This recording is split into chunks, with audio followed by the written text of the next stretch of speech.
Hello guys.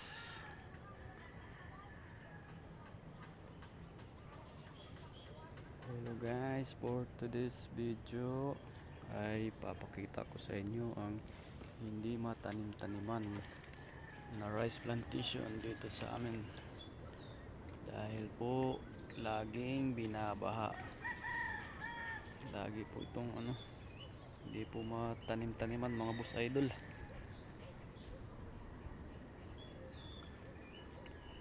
Laging binabaha kasi ang weather dito sa amin, mga idol boss, ay laging umuulan. Ngayon pa lang nagpakita yung araw. Yan po, ganito po kalawak ng laging binabaha na rice plantation mga idol boss.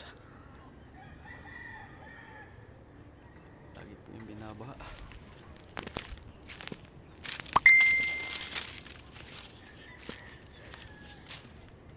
Yan mga idol boss, parang palaisdaan na po. Hanggang doon po doon sa may bahay na yun.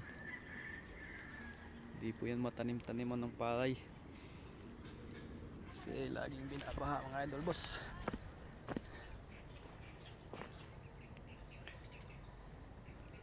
Ngayon pa lang po nagpakita yung haring araw.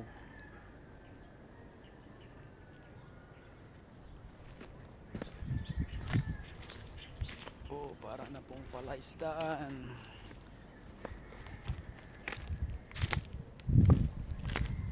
Yan naman po ito dati, kaso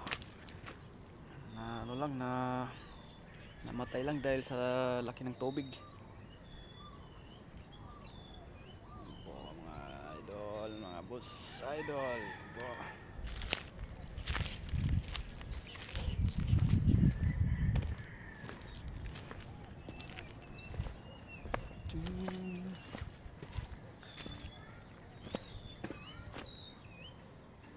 Dito sa probinsya mga idol boss, magtanim po dito ay di biro. Nakasalalay po sa panahon,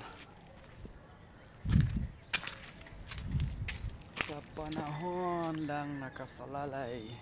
Baka sa tag-init ito mataniman na ito dahil bababaw na nga yung yung tubig.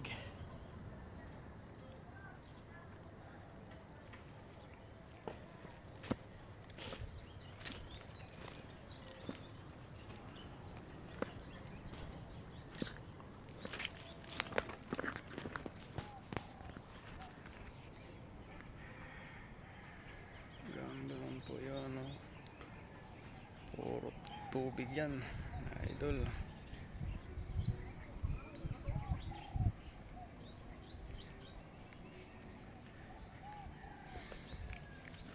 Right for the blue.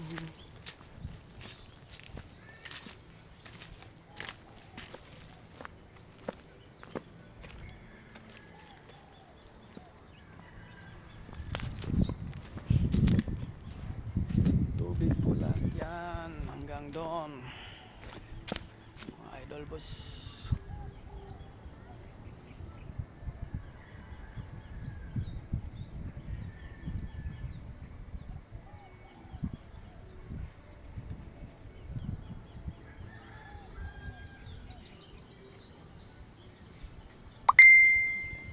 Sa amin sa probinsya, malawak yung taniman ng palay, kaso malaki lang ang tubig.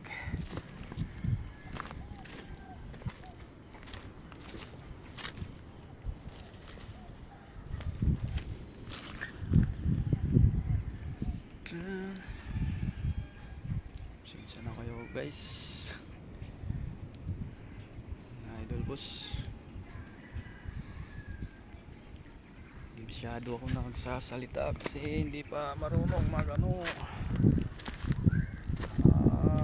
voice cover.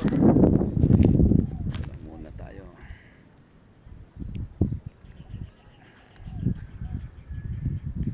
Salamat idol boss sa panonood.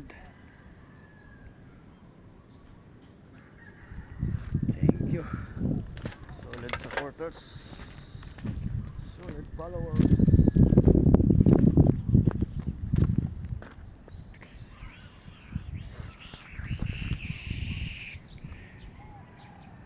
Thank you for watching mga idol boss.